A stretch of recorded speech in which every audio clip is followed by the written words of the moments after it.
ಬಿಟ್ಟು ಎಲ್ಲೇ ಹೊರಗೆ ಹೋಗ್ಬೇಕಂದ್ರೂ ಮನ್ಸಿಗೆ ತುಂಬಾನೇ ನೋವಾಗುತ್ತೆ. ಬಟ್ ಸಿನ್ಸ್ ನಾವು ತುಂಬಾ ದೂರ ಟ್ರಾವೆಲ್ ಮಾಡ್ತಿರೋದ್ರಿಂದ ಇವನ್ನ ಇವತ್ತು ಬಿಟ್ಟು ಹೋಗ್ತಿದೀವಿ. Welcome to my mini vlog. ನಾವೆಲ್ಲರೂ ಸಕಲೇಶ್ಪುರಕ್ಕೆ ಹೊರಟಿದೀವಿ. ಇದು ಒಂಥರ ನಮಗೆ ಮಚ್ ನೀಡೆಡ್ ಬ್ರೇಕ್. ಇಲ್ಲಿಗೆ ಸಮ್ಮರ್ ಹಾಲಿಡೇಸ್ ಬಂದಿದೆ. ಎವ್ರಿ ಸಮ್ಮರ್ ಹಾಲಿಡೇಸ್ ಮತ್ತೆ ದಸರಾ ಹಾಲಿಡೇಸ್ಗೆ ನಾವೆಲ್ಲರೂ ಹೊರಗೆ ಹೋಗ್ತೀವಿ. ಹಾಗೆ ಈ ಸಲನು ಒಂದು ಲಾಸ್ಟ್ ಮಿನಿಟ್ ಪ್ಲಾನ್ ಮಾಡಿ GRK ರೆಸಾರ್ಟ್ ಹೋಗ್ತಿದೀವಿ. ಆಕ್ಚುಲಿ ಎಕ್ಸ್ಪೆಕ್ಟೆಡ್ ವೀಕ್ ಡೇಸ್ ಅಂದ್ಮೇಲೆ ಕಡಿಮೆ ಜನ ಇರ್ತಾರೆ ಅಂತ.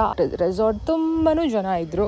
ಫಸ್ಟ್ ಟೈಮ್ ನಾವು ರೆಸಾರ್ಟ್ಗೆ ಆನ್ ಟೈಮ್ ರೀಚ್ ಆಗಿದ್ವಿ. 12 o'clock ಚೆಕ್-ಇನ್ ಅಂದ್ರೆ 12 o'clockಗೆ ರೀಚ್ ಆಗಿದ್ವಿ. ಹೋಗಿದ ತಕ್ಷಣ ಡ್ರೆಸ್ ಚೇಂಜ್ ಮಾಡಿ ಡೈರೆಕ್ಟ್ ಆಗಿ ಪೂಲ್ಗೆ ಜಂಪ್. ಸಲ ಬೆಂಗಳೂರಲ್ಲಿ ಬೇಸಿಗೆ ಅಂತೂ ಸಿಕ್ಕಾಪಟ್ಟೆ ಶಕೆ. ನಾವೆಲ್ಲರೂ ವೇಟ್ ಮಾಡ್ತಿದ್ದೆ ಪೂಲ್ ಟೈಮ್ಗೋಸ್ಕರ.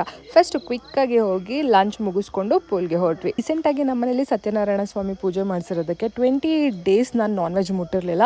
29th ಡೇ ಅಂದ್ರೆ ಇವತ್ತೇ ನಾನ್ ವೆಜ್ ತಿಂದಿದ್ದು. ಬೆಂಗಳೂರಲ್ಲಿ ಸಿಕ್ಕಾಪಟ್ಟೆ ಬಿಸಿಲು, ಪೂಲ್ ಬೇಕು ಅಂತ ಇಲ್ಲಿಗೆ ಬಂದ್ರೆ ಎಲ್ಲರೂ ಸ್ಟೇಟಸ್ ಅಲ್ಲೂ ನೋಡ್ತಾ ಇದ್ದೀನಿ. ಬೆಂಗಳೂರಲ್ಲಿ ಆಲಿಕಲ್ ಮಳೆ ಬಂದಿದೆ, ಫುಲ್ ಎಲ್ಲರ ಸ್ಟೇಟಸ್ ಅಲ್ಲೂ ಅದೇ ಇದೆ. ಇಲ್ಲೂ ಕೂಡ ಅಂತ ಏನ್ ಬಿಸಿಲಿರ್ಲಿಲ್ಲ, ಆರಾಮಾಗಿ ಕೂಲ್ ಆಗಿ ಇತ್ತು ವೆದರ್. ಜಸ್ಟ್ 3 months ಬ್ಯಾಕು ನನ್ನ ಫ್ರೆಂಡ್ಸ್ ಜೊತೆ ಇದೇ ಪ್ಲೇಸ್ಗೆ ವಿಸಿಟ್ ಮಾಡಿದ್ದೆ. ಮತ್ತೆ ಇಲ್ಲಿಗೆ ಬರೋಕ್ಕೆ ರೀಸನ್ ಏನಪ್ಪಾ ಅಂತಂದ್ರೆ ಫುಡ್ ಅಂತೂ ಇಲ್ಲಿ ತುಂಬಾನೇ ಚೆನ್ನಾಗಿರುತ್ತೆ. ಇಲ್ಲೆಲ್ಲ ಆಟ ಆಡಿದ್ದೆಲ್ಲ ಮುಗಿಸ್ಕೊಂಡು ಕ್ವಿಕ್ ಆಗಿ ಎಲ್ಲರೂ ಸ್ನಾನ ಮಾಡಿ ರೆಡಿ ಆಗಿ ಈವ್ನಿಂಗ್ ರಿವರ್ ವಾಕ್ಗೆ ಅಂತ ಹೋದ್ವಿ. It was next level crazy experience. ನನ್ಗೆ ಈ ವಿಡಿಯೋ ನೋಡಿ ಶಾಕ್ ಆಗ್ಬಿಡಿ, ನಾನೇನ್ ಬೀಳ್ಲಿಲ್ಲ, ಬಟ್ ತುಂಬಾ ಸಲ ಚೋಕ್ ತಗೊಂಡೆ. ಈ ಈವ್ನಿಂಗ್ ವಾಕ್ ಅಂತೂ ತುಂಬಾನೇ ಚೆನ್ನಾಗಿತ್ತು. Came back to the resort, bonfire enjoy ಮಾಡ್ಕೊಂಡು DJ ಡಾನ್ಸ್ ಅಂತ ಫುಲ್ ಮಜಾ. ನೆಕ್ಸ್ಟ್ ಡೇ ವ್ಲಾಗ್ ನಾಳೆ ಈವ್ನಿಂಗ್ ನೋಡೋದು ಬರಿಬೇಡಿ. ಬಾಯ್.